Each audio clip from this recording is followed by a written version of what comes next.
И всем привет, с вами Амапс, и это обзор Atomic Heart.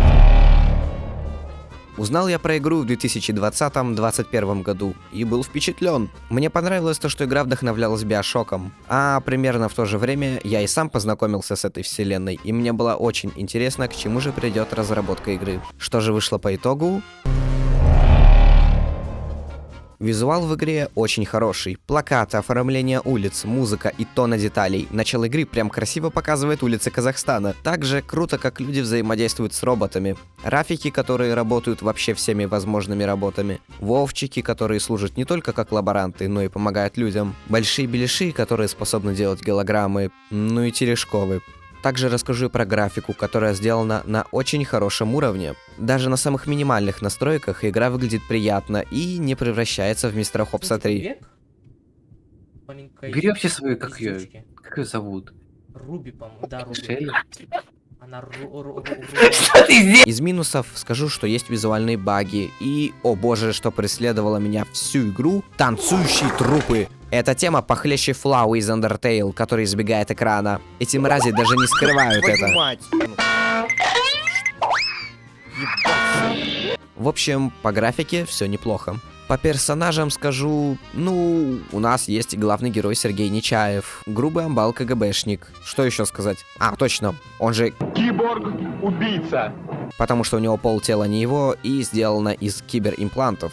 Оттуда ему и дали перчатку компаньона по имени Храс, а.к.а. Хранитель знаний, а.к.а. способности из Биошока, а.к.а. Харитон Захар. Про него скажу лишь то, что его старая озвучка мне нравится больше.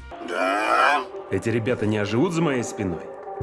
Не волнуйтесь, у экспонатов отсутствует блок питания. Также в нашей команде смешариков есть Сеченов, главный двигатель прогресса и босс качалки. Близняшки Виктор и Лариса, Биба и Боба. Лариса хочет, чтобы Сеченов ответил за то, как он добился коллектива 2.0, а Виктор, ну он сумасшедший. Он включил всем роботам на предприятии 3826 режим бонбона из Rec Days. Сладенькие мои, пустите меня, я поиграю с вашими помидореньками. А сошел он сама в добавку из-за неразделенной любви с Ларисой. My heart! I loved her! Еще есть Баба Зина, она гигачат. Ну и еще парочка менее интересных локсов. Насчет юмора я видел, как многим людям он казался кринжовым, но мне он вполне понравился. Добротный. Как минимум, можно словить кек с пары слабых шуток. Но если говорить про кринж, так это микро-кринжи с фразочек ГГ во время боя. Но автомат, который хочет тебя трахнуть, многого стоит. Я тебя очень хочу ебать. Также о разговорах главного героя и не только. Тут я сгорел. Вот идешь ты по коридору, слушаешь диалог, и тут бац! Все затыкаются. И все, моментальный скип диалога. И как специально самые интересные концовки диалогов находятся в таких местах, где они урезаются. Ну так нельзя. В таких случаях разработчики либо специально не дают игроку продвинуться, пока не закончится диалог, либо делают длину коридора такой, чтобы ее хватило до конца диалога. А тут это не досмотрели. Интересно рассказать о игровом процессе, который довольно хороший, однако есть приличные минусы, из-за которых хочется плакать. Но немного попозже. А сейчас о боевке, которая мне показалась, нормальной. Разработчики давно говорили, что большой упор в игре идет на ближний бой, поэтому я преимущественно им и пользовался. Бить милишкой очень приятно и удобно, особенно когда открываешь способность оружия, где можно перейти в дистанционный бой и временно биться на расстоянии.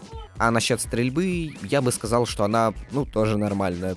Она немного не подходит, скорее всего, лично мне. Как будто не чувствую импакта или что-то типа такого. А вот способности кайфовые. Я пользовался в основном стужей и телекинезом, потому что они отлично работают на толпах, о которых мы еще поговорим. А когда были босс-файты, то менял телекинез на полимерную струю, потому что телекинез тупо не работает на боссах без нужной прокачки. Однако, чем мне очень понравилась игра, так это куча разных механик в ней. Инвентарь со складом и разбором припасов на ресурсы, способности, ветка прокачки способностей, ветка прокачки персонажа, полоска энергии, ветка прокачки этой же энергии, открытие крафтов орудий, гибкое их же улучшение. При этом некоторые из улучшений можно получить только после прохождения полигонов, которые на самом деле не очень-то и полезные и интересные, но да. Также и валанчики, способные давать доступ к закрытым местам или отключению вот этих штук, которые, если опустить, то роботы в радиусе ее действия будут отключены. еще и полимеры, и тонны еще разных механик, и это очень круто. Однако я тупой, и мне было довольно трудно с этим всем разобраться, так что, в принципе, как и у многих игроков, ближе к концу игры я наконец-то смог совсем разобраться, и только ближе к самому концу я понял, как работают эти чертовы кассетники. Хорошо, теперь об открытом мире.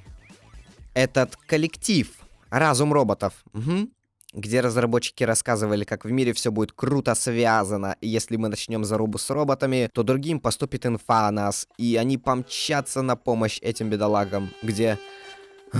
Ох, господи. Начинается ад! Ебучие ромашки! Они повсюду, они палят тебя, они вызывают армию этих стальных тварей, которые идут к тебе. Что? Сломать ее? Там есть еще. Да и какая разница, если на эту убитую ромашку уже летит орава пчел, которые за считанные секунды ее починят. Ой, что, а ты уже забыл, что за тобой бегут роботы? Ой, а ты уже забыл про вторую ромашку? И если ты при ней начнешь бить роботов, то уровень тревоги поднимается до второго уровня. А на нем игра превращается в Донбасс Хард. Ты становишься врагом, сука, номер один. Шмели уже летят с ящиками и оравой новых врагов. На тебя бегут старые, которые спалили тебя из-за ебейших взрывов. А ты что? А что ты?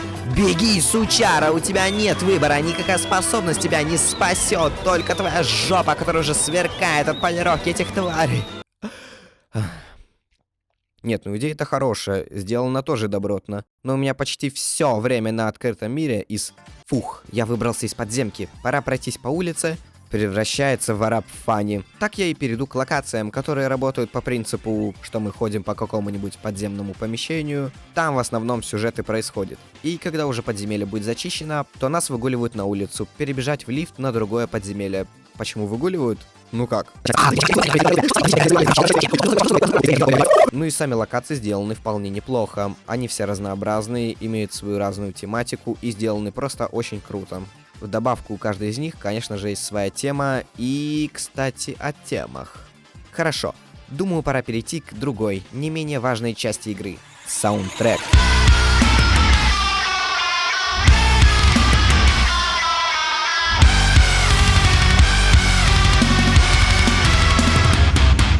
Это полный пиздец.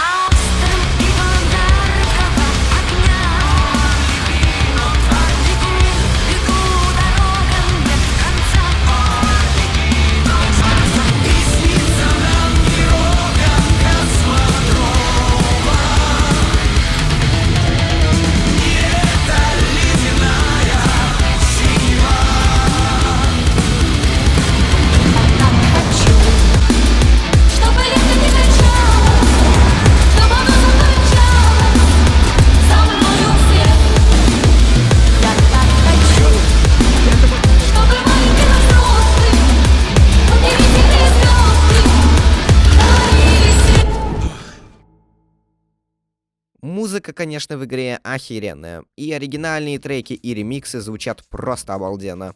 Чего только стоит нашумевший фонк-ремикс Комарова. Мои личные фавориты — это в основном треки от Geoff Play Guitar, который сделал основные ремиксы старых песен. Тема битвы с ежихой, PT 1x12. Кстати, интересный факт. Название PT — это инициалы Петра Чайковского. Пира Чайковский. Где в битве слышно небольшой кусочек его композиции. Также мне зашла «Трава у дома», «Арлекино» и «Звездное лето». Ты просто рубишь этих чертей под этот жесткий саундтрек, пока ромашка тебя не запалит. Так и просто крутые треки по типу Golden Hoop, уже легендарный для игры «Танго», которая, по сути, инструментал композиции расставания, так и дерзкий Яни Казанова, и кайфовые стоят девчонки. До напряженной и суровой For the Good of Mankind. Кстати, треков от Мика Гордона, которым они так пиарились, я увидел немного. Это тема битвы с плющом, Макротонал и просто музыка для битв в открытом мире. В общем, я бы сказал, что одна из главных причин сыграть в Atomic Heart, так это его саундтрек, который дает максимальный драйв и погружение в игру. Ну, а еще я тут делюсь личным опытом, так что вот, я играл через...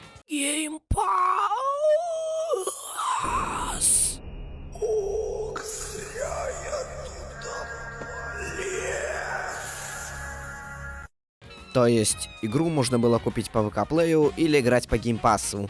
И не знаю, как разработчики позволили такому случиться, но версии геймпасса на релизе, пока игроки ВК-плея играли со всеми фишками, хорошей оптимизацией, игроки геймпасса получили отсутствие мультиков на телевизорах, они все белые. Wait a minute. I'm white. Странная оптимизация, где при запуске игры она дичайше лагает.